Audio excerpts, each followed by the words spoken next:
Allez, c'est parti pour une nouvelle analyse détaillée. Alors aujourd'hui, on s'attaque à un sujet fascinant, le décodage étape par étape des messages météorologiques aéronautiques, les fameux METAR et TAF. Pour tous les passionnés d'aviation, ces codes qui régissent la sécurité des vols ont souvent l'air, disons-le, complètement impénétrables. C'est un peu un langage secret, un dialecte exclusif partagé par les pilotes, les contrôleurs et les météorologues pour s'assurer que chaque avion décolle et atterrit sans encombre. L'objectif aujourd'hui, déverrouiller tout ça et rendre ce jargon parfaitement clair.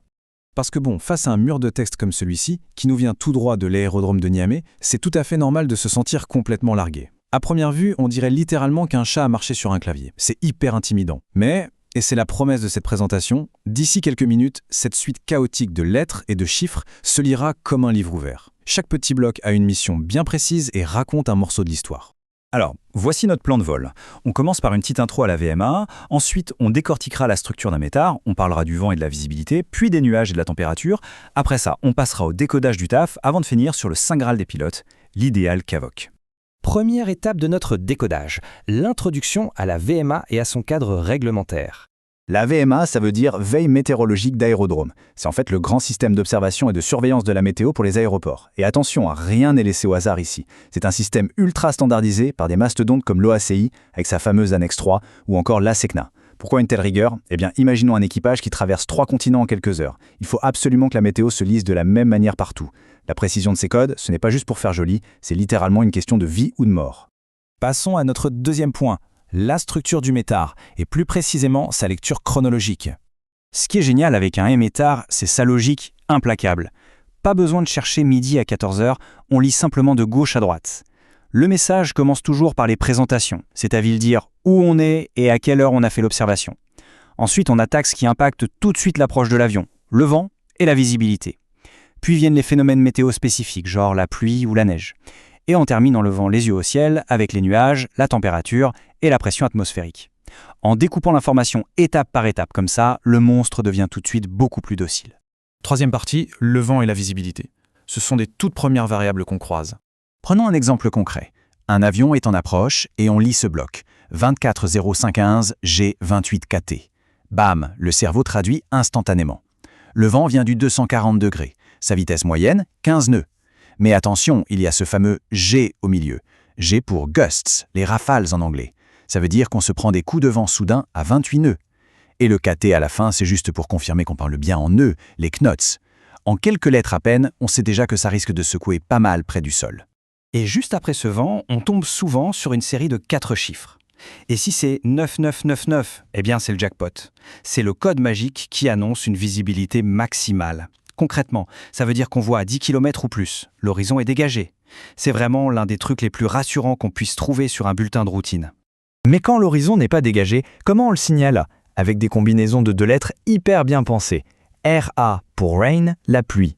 Si on met un petit signe moins devant, comme -RA, c'est une petite pluie fine. BR, c'est la brume. FG pour fog, c'est le brouillard épais qui réduit la visibilité à moins d'1 kilomètre. Et le redoutable TS pour thunderstorm, l'orage. La règle d'or ici, c'est que le phénomène le plus critique, celui qui a le plus d'impact, est toujours placé en premier.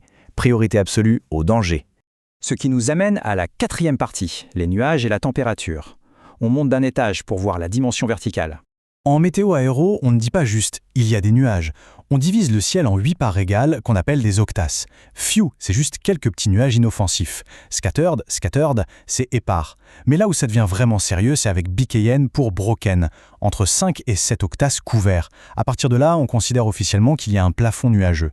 Si tout est complètement bouché, c'est OVC. Overcast. Et bien sûr, impossible de ne pas mentionner les fameux CB, les cumulonimbus. Ces monstres génèrent des turbulences de folie, de la grêle, du givre. Ils sont absolument toujours signalés, peu importe où ils se trouvent parce qu'ils sont extrêmement dangereux. Et on redescend sur Terre avec la température. 28-23, ça veut tout simplement dire qu'il fait 28 degrés Celsius avec un point de rosée à 23. Pourquoi c'est super important ? Parce que si ces 2 chiffres se rapprochent trop, l'humidité grimpe en flèche et boum, risque de brume ou de brouillard imminent. Juste derrière ça, on a un code avec un Q, ici Q1010, c'est la pression atmosphérique en hectopascal, le fameux QNH. C'est une valeur indispensable car c'est ce qui permet de calibrer parfaitement l'altimètre de l'avion pour ne pas se tromper d'altitude.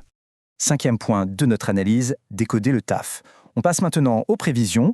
Alors, le truc vraiment brillant avec ce système, c'est que le METAR et le TAF parlent exactement la même langue. sauf que le METAR, c'est une photographie de ce qui se passe là, tout de suite. Le TAF, ou prévision d'aérodrome, lui utilise les mêmes mots pour prédire l'avenir. C'est une projection qui couvre généralement entre 9 et 24 heures, voire 30 heures sur certains gros aéroports. C'est absolument idéal pour planifier un vol long courrier en sachant exactement à quoi s'attendre à l'arrivée. Et pour raconter cette histoire du futur, le TAF utilise des indicateurs d'évolution super précis. BCMG par exemple, ça annonce un changement permanent qui va s'installer progressivement. Tempo, c'est pour des phénomènes temporaires, des fluctuations qui durent moins d'1 heure à chaque fois. Prop, suivi de 30 ou 40, c'est tout simplement la probabilité qu'un événement arrive. Et FM, pour From, c'est quand un changement net et brutal est attendu à partir d'1 heure pile. Avec ça, on sait exactement quand la météo va faire des siennes pendant le vol. Allez, 6e et dernière partie. On va parler d'un concept qui fait rêver tous les équipages, l'idéal CAVOK. CAVOK, ce simple petit mot de 5 lettres. Ça veut dire Ceiling and Visibility OK. En gros, le plafond et la visibilité sont parfaits. Quand les conditions sont optimales, ce seul acronyme magique vient remplacer tous les groupes un peu pénibles de visibilité, de nuages et de météo qu'on vient juste d'apprendre à déchirer. Voir CAVOK sur la feuille de route, c'est un énorme soulagement mental lors de la préparation d'un vol. C'est la promesse d'une approche fluide, sans stress. Mais attention, ce statut de VIP de la météo, il se mérite.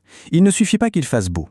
Il faut au moins 10 km de visibilité, absolument aucun phénomène météo significatif et surtout 0 nuage en dessous de 1500 mètres. C'est le seuil critique. Même avec un soleil de plomb, s'il y a un petit nuage isolé à 1400 mètres, c'est raté, on n'a pas le droit d'utiliser le terme CAVOK. La zone d'approche doit être absolument immaculée. Pour terminer, mettons tout ça en pratique. On lit un TAF qui annonce un changement dans tempo avec TSRA et BKN 010 CUB. Alors ? Eh bien, avec ce qu'on vient de voir étape par étape, c'est clair comme de l'eau de roche. De manière temporaire, on va avoir un orage avec de la pluie, un plafond nuageux très bas à 1000 pieds et la présence de cumulonimbus très dangereux.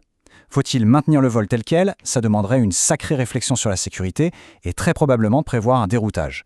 Voilà comment un petit bout de texte illisible devient un outil de prise de décision vitale. Le langage secret de la météo aéronautique n'a désormais plus aucun secret. Merci d'avoir suivi cette analyse, on se retrouve très vite pour décortiquer un tout nouveau sujet